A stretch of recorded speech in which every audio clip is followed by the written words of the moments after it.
Tag लिया और table tag लेने के बाद मैंने सबसे पहले टेबल का हेड ले लिया। अब चला, अभी चला था, पहले नहीं चल रहा था, सबका चल गया head। सही है, तो यहाँ पर हमने पहले ले लिया टेबल का टैग। सही, अगर आप टेबल टैग नहीं लोगे तो उसको पता ही नहीं चलेगा ब्राउजर को क्या आप टेबल बना रहे हो, क्योंकि टैग क्या बताता है, ब्राउजर को बताता है कि डेटा किस तरह से दिखाना है। हमें टैग डायरेक्टली डिस्प्ले नहीं होते ब्राउजर पे, होते हैं टैग, लेकिन टेबल जो टैग के अंदर लिखते हो वो डेटा दिखता है। सही है, तो टेबल की फॉर्म में दिखाना है, बोल्ड दिखाना है, इटैलिक दिखाना है, वो टैग्स बताते हैं। सबसे पहले हमने क्या डिजाइन किया है अपना, ये बंद हो गया, इसको ओपन कर लेते हैं, ओपन विद नोटपैड करके अगेन, ये रहा।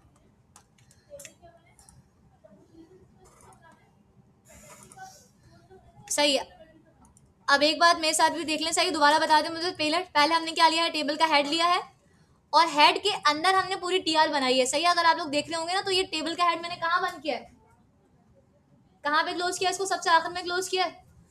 उसके बाद टीआर क्यों लिया है, टीआर लेना जरूरी है, वो बताएगा कि आपको क्या करना है, टेबल रॉ में बनाना है। और उसके अंदर जो हेडिंग डाली है वो किससे डाली है हमने, टीएच से। जितनी आपको हेडिंग डालनी है आप उतनी हेडिंग यहाँ पर अगेन ले सकते हो। हाँ, समझ लो ये कॉलम ही बनते जा रहे हैं, मतलब आप इस तरह से रॉ वाइज डेटा फिल कर रहे हो, नीचे लाने के लिए डेटा फिल करने के लिए दोबारा टीआर लेंगे। हाँ, टीआर देखो, इसने रॉ भी तो बना दी साथ में, रॉ के साथ साथ कॉलम भी तो बता दिए साथ में, कॉलम बताए हैं इसने कि भाई इतने कॉलम होंगे, आईडी का कॉलम होगा, नेम का कॉलम होगा, ईमेल का होगा, एड्रेस का और एज का। जो आप ये लिख रहे हो ना टीएच, ये कॉलम ही बना रहा है। सही है, लेकिन कॉलम कहाँ बना रहा है, रॉ के अंदर बना रहा है। ये वाला पार्ट सबको समझ में आ गया, ये वाला समझ में आ गया कि रॉ कैसे बनेंगे, हेडिंग कैसे आएगी। अब हमें क्या करना है, टेबल के अंदर डेटा रखना है, आईडीज के नीचे आईडीज, नेम्स के नीचे क्या आने चाहिए, स्टूडेंट के नेम आने चाहिए। तो अब आपको क्या करना पड़ेगा, अब आपको दूसरी रॉ फिल करनी पड़ेगी। क्या दूसरी रॉ बनानी है हमें। अच्छा, एक बात याद रखिएगा, अगर आप ये टेबल हेड ना लो तब भी कोई फर्क नहीं पड़ेगा, टेबल हेड ले लो तब भी सही है, नहीं लोगे तब भी कोई फर्क नहीं पड़ेगा, लेकिन आपको ये लाजमी लेने हैं, टीआर और टीएच। कॉन्टेक्ट का सेव कर लेते हैं और यहाँ से इसको रिफ्रेश कर लेते हैं। आ गया, नाम के नीचे, हाँ अब वो बता रही हूँ कैसे आएगा। पहले तो हमें दूसरी रॉ लेनी पड़ेगी। देखो हम यहाँ पे डेटा रॉ वाइज फिल कर रहे हैं। अब मैंने क्या करा, दूसरी रॉ लेने के लिए अब मेरा टेबल बॉडी वाला पार्ट शुरू हो जाएगा। अब कौन सा पार्ट स्टार्ट हो रहा है, ये वाला, क्योंकि आईडी के नीचे आईडी चाहिए, नेम के नीचे क्या चाहिए, नेम। तो इस पार्ट के लिए अब आपको एक टैग बनाना पड़ेगा जिसका नाम क्या है, टेबल बॉडी। सही, अब हेड के बाद हम लेंगे टेबल बॉडी, टी बॉडी से आप स्टार्ट करोगे और टी बॉडी आपने क्या कर दिया, आपने क्लोज कर दिया। मतलब अब आप बता रहे हो कि आप टेबल की बॉडी के अंदर आ गए हो। फिर टेबल की बॉडी के अंदर हमने ये वाली फर्स्ट रॉ तो बना दी थी अपनी, अब हमें सेकंड रॉ चाहिए। तो सेकंड रॉ के लिए आप अगेन एक टैग लोगे जिसका नाम क्या है, टीआर, और टीआर आप क्लोज कर दोगे। फिर टेबल के अंदर डेटा रखने के लिए आपको एक टैग चाहिए होगा जिसका नाम है टीडी, टेबल डेटा।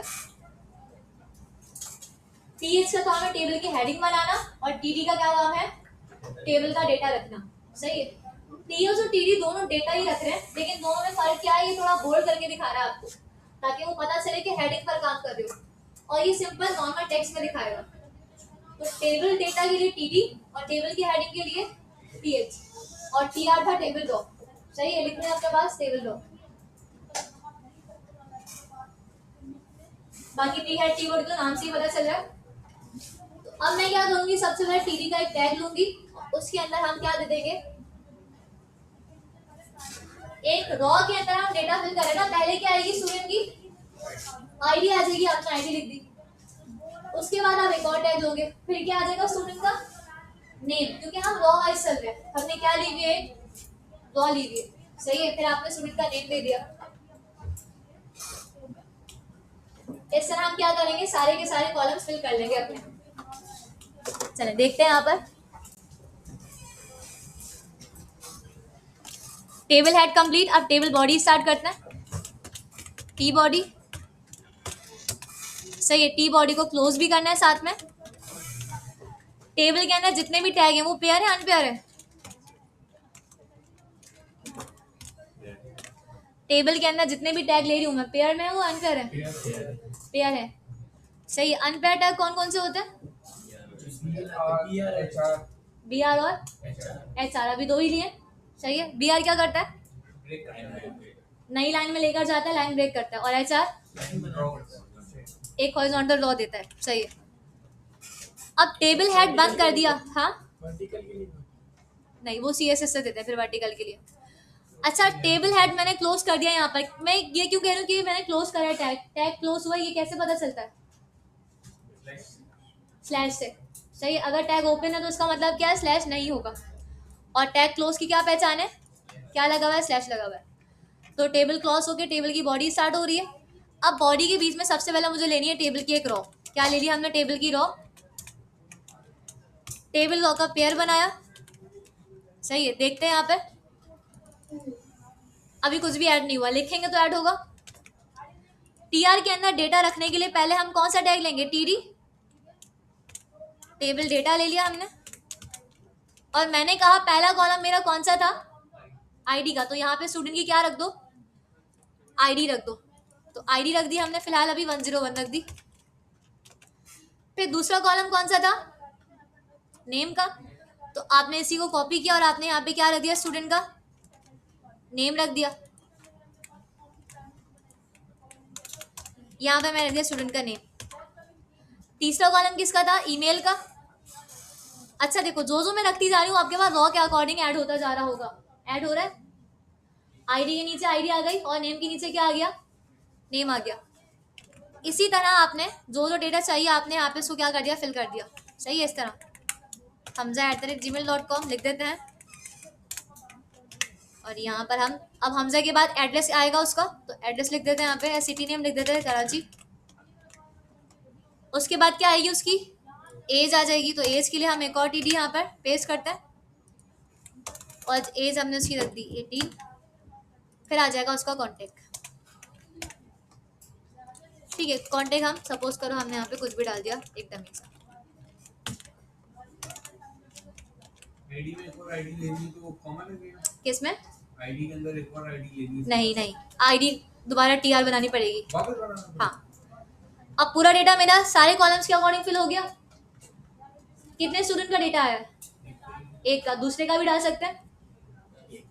एक का है ना। अगर आपको दूसरे का डालना है या थर्ड का या 10 स्टूडेंट है तो उसके लिए आपको क्या करना पड़ेगा? उसके लिए आपको बस ये काम करना है कि आपको टेबल की रॉ रिपीट करनी है, क्योंकि हर काम हम रॉ वाइज कर रहे हैं। सही है। देखो मैंने एक रॉ बना दी ना, रॉ के अंदर जितने कॉलम्स थे सबको फिल कर दिया। तो अगर आपको अब दूसरी रॉ लेनी है, क्या लेनी है? दूसरी रॉ ही आएगी ना। अगर मैं दूसरे स्टूडेंट का डेटा डालूंगी तो पूरी दूसरी रॉ आ जाएगी? नहीं, उसके अंदर लोगों तो फिर वो आगे बना देगा। तो आपने क्या करा? पूरी रॉ वाली क्या करी? कॉपी की। सही है। पूरी रॉ वाला टैग कॉपी किया और आपने दूसरी रॉ क्या कर दी? नीचे बना दी। सेम काम किया। देखो 2 रॉज ऐड हो गई होंगी। अब कितनी आ गई? अब 2 आ गई हैं। इसी तरह आपको जितनी रॉज चाहिए आप बोलोगे और यहाँ पर बस उसका डेटा क्या कर दोगे? चेंज करते जाओगे इस तरह। समझ लिख दिया। सही है। यहाँ पर हमने बाकी चीजें बाद में देख लेंगे, चेंज कर दी। इसी तरह अगर एक और रो चाहिए तो क्या करें? सेम टीआर को हमने कॉपी किया हुआ था ऑलरेडी, इसको दोबारा कॉपी करके नीचे हमने ऐड कर दिया और यहाँ पर हमने अब नाम चेंज कर दिया। सही है। यहाँ पर हम लिख देते हैं दूसरा नाम। ठीक है। तो ये मेरे पास हो गई कॉलम और रॉ ऐड। सही है। आईडी, नेम के नीचे नेम, ईमेल के नीचे ईमेल। अगर मुझे कोई नया कॉलम ऐड करना है, कैसे ऐड करूंगी नया कॉलम? कॉन्टेक्ट के बाद चलो मुझे एक और कॉलम डालना था, कहाँ जाके ऐड करें? टीएच। तो टीएच हमने कहाँ दिया हुआ है? यहाँ ऊपर दिया हुआ है। तो जो नया कॉलम ऐड करना है, हटाना है, वो आप कहाँ से हटा सकते हो? आप यहाँ से हटा सकते हो या ऐड कर सकते हो। सही है। जो भी आप यहाँ पे लिखोगे वो आपके पास यहाँ डिस्प्ले हो जाएगा। यहाँ पे पासवर्ड या कोई भी हमने एक एक्स्ट्रा कॉलम ले लिया, तो जो आप ऐड करोगे वो आपके पास ऐड हो गया। लेकिन खाली कॉलम ऐड हुआ है ना, क्योंकि इसके अंदर हमने डेटा नहीं डाला है। अब स्पेसेस के लिए एक चीज नोट कर लें, क्या करना है आपको? मेन टैग में जाके आपको एट्रीब्यूट देना है। बार बार इसको एट्रीब्यूट क्यों कहते हैं हम? एट्रीब्यूट क्या मतलब क्या होता है एट्रीब्यूट का? हाँ, जो हम कहाँ देते हैं? टैग के अंदर। मैंने क्या लिखा है, सेल। सेल क्या होता है, सेल, ये पूरा एक सेल कहलाता है, ये पूरा जो है पूरा। तो मैंने कहा सेल के अंदर पैडिंग दे दो। क्या दे दो सेल के अंदर, मतलब सेल के अंदर स्पेस चाहिए। कहाँ स्पेस चाहिए, सेल के अंदर। और आपको कितनी देनी है, आपने अपने हिसाब से लिख दी, 3 टैग्स। सही है। मैंने कहा 10 तक दे देना। तो ये क्या कर रहा है, कहाँ स्पेस दी है इसने, सेल के अंदर, सेल पैडिंग। इसको कहते हैं सेल पैडिंग, मतलब सेल के इनर साइड पे स्पेस दे दो अंदर। लेकिन अगर आपको एक सेल के बीच में दूसरे सेल के साथ स्पेस देनी होती है, मतलब सेल के बाहर, तो उसके लिए यूज होता है सेल स्पेसिंग। क्या यूज होता है, सेल स्पेसिंग। मैंने यहाँ पे की सेल स्पेसिंग 5। वैसे सेल स्पेसिंग देते नहीं है, उससे अच्छा नहीं लगता। सेल स्पेसिंग क्या करेगा, सेल के आउटर स्पेस को इंक्रीज करेगा। ये देखो क्या फर्क आया, ये हमजा 101 थोड़े से अलग हो गए, यहाँ पे नजर आ रहा है बीच में। तो अगर अंदर स्पेस देनी है तो उसके लिए क्या यूज होगा, सेल के अंदर अगर स्पेस देनी है तो सेल पैडिंग, और अगर सेल के आउटर साइड पे स्पेस देनी है तो, अब मैं देती हूँ 10, सही। अब आपको ज्यादा दिखेगा, इसका फर्क ये देखो। अब सेल क्या हो गया, बीच में से इसके ज्यादा स्पेसेस आ गई। एक सेल से दूसरे सेल के बाद कितना स्पेस देना है वो कौन बताएगा, वो बताएगा सेल स्पेसिंग। और सेल पैडिंग क्या कर रहा है, देखो अगर मैं सेल पैडिंग बिल्कुल खत्म कर दूं तो क्या होगा, कहाँ की स्पेस गई, आउटर इनर, सही से देखकर बताएं। इनर स्पेस गई है, आउटर स्पेस गई है, इनर गई है ना। हमजा वगैरह सब कंजेस्टेड हो गए, अपने ही सेल के अंदर दिख रहे हैं सिर्फ। तो अगर आपको सेल इंक्रीज करनी है, सेल के अंदर की स्पेस, तो आप क्या दोगे, सेल पैडिंग। अब इसको यूज करके आप ये तो बना ही लेंगे, बना लेंगे ना स्पेस के साथ, ठीक है। इंशाल्लाह नेक्स्ट क्लास में आप लोगों के पास ये बना होना चाहिए। बॉर्डर मैंने हटा दिया इसलिए बॉर्डर हट गया। देखो बॉर्डर हटाओगे तो बॉर्डर नहीं दिखेगा, हटा दिया बॉर्डर, तो अब ये विदाउट बॉर्डर हो गया ऐसे। वो कैलेंडर ऐसे ही दिख रहा था ना, बस ऐसे ही काम करना है। नेक्स्ट